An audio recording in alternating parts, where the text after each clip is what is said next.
yaitu perpindahan dan pertukaran panas pada suhu zat.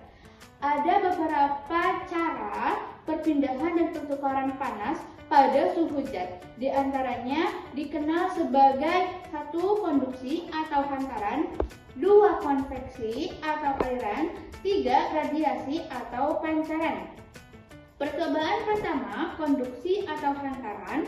Konduksi adalah proses perpindahan panas melalui suatu zat tanpa disertai perpindahan partikel zat tersebut. Tujuannya adalah 1. Membuktikan bahwa kalor atau panas dapat berpindah melalui cara konduksi.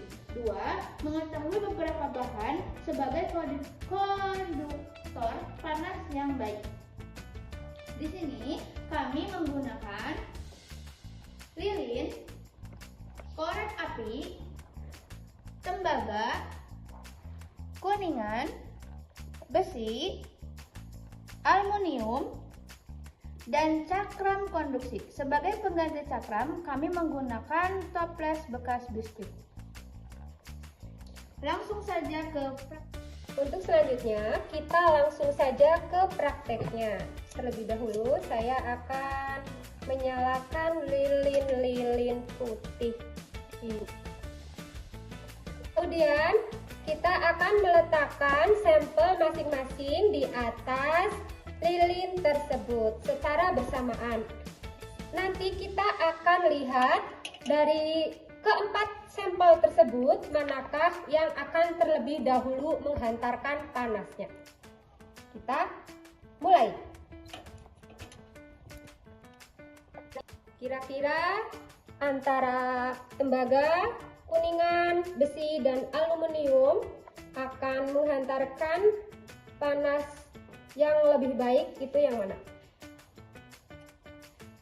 Kuningan berada di menit keberapa? 24 detik. Oh, ke 24 detik. Tembaga ke berapa? ke 24,91 detik. Untuk aluminium sampai di waktu 50 detik, 57,59 detik. Sudah? Sudah. Ternyata yang terakhir menghantarkan panasnya yaitu besi berada di waktu 1 menit 41 detik.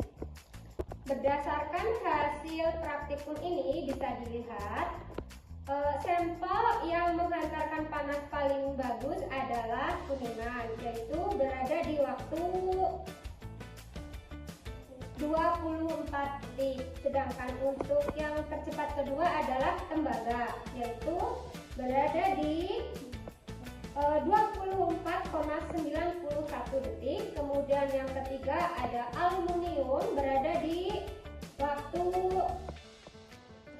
57,39 detik. Dan yang terakhir adalah besi berada di waktu 1 menit 43 detik.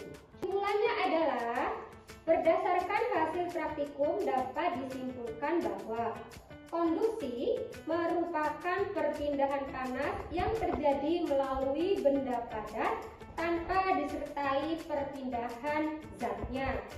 Panas mengalir dari bagian yang bersuhu tinggi ke bagian yang bersuhu lebih rendah melalui perantara benda tersebut. Demikian praktikum pada kesempatan kali ini. Sampai jumpa di praktik selanjutnya. Wassalamualaikum warahmatullahi wabarakatuh. Untuk selanjutnya, kita akan melakukan percobaan yang kedua, yaitu konveksi. Konveksi adalah proses perpindahan panas yang terjadi melalui aliran pergerakan partikel zat tersebut. Nah, tujuan dari percobaan ini adalah untuk menguji bahwa udara dapat mengalirkan panas dan menguji peristiwa aliran panas dalam zat cair.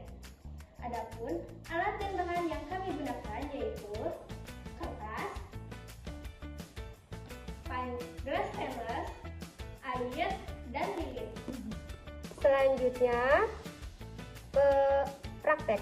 Kita simpan gelas stainless di atas lilin. Tunggu sampai mendidih.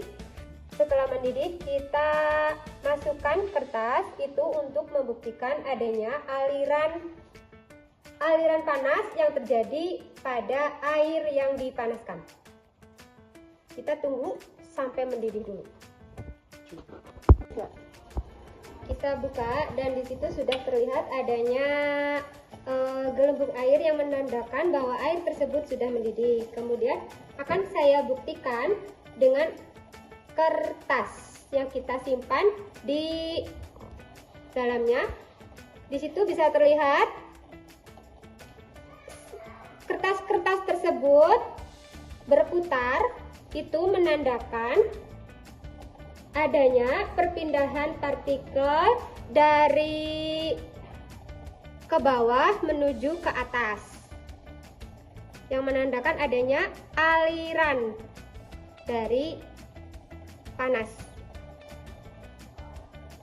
dari suhu terendah menuju ke suhu paling tinggi. Hasil praktikum dapat disimpulkan bahwa konveksi merupakan perpindahan zat panas yang terjadi melalui pergerakan zat cair.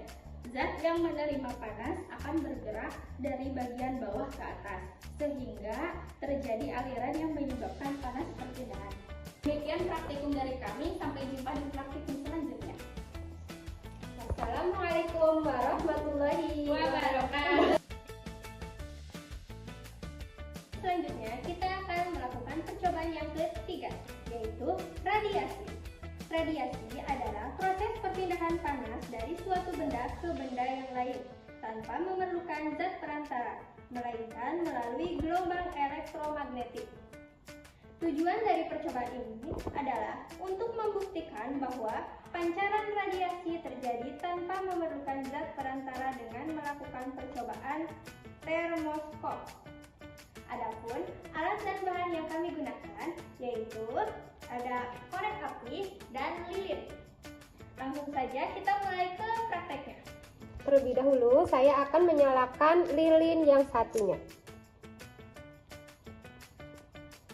Nah, untuk selanjutnya kita akan melakukan percobaan tentang radiasi.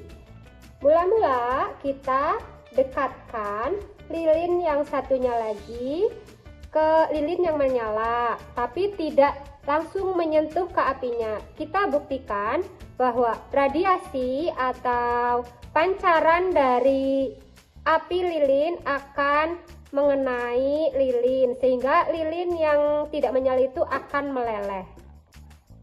Sedikit memerlukan waktu.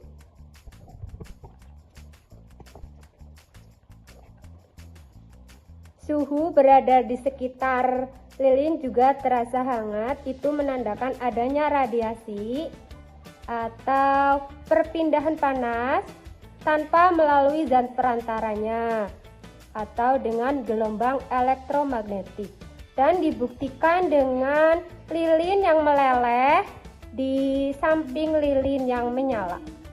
Melakukan kegiatan praktek percobaan radiasi, kita dapat menyimpulkan kesimpulannya. Berdasarkan hasil praktikum dapat disimpulkan bahwa radiasi merupakan perpindahan panas yang terjadi tanpa melalui zat perantara, melainkan melalui pancaran energi dalam bentuk gelombang.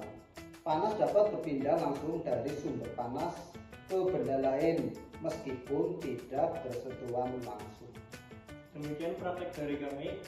Sampai jumpa. Wassalamualaikum warahmatullahi wabarakatuh. Dadah.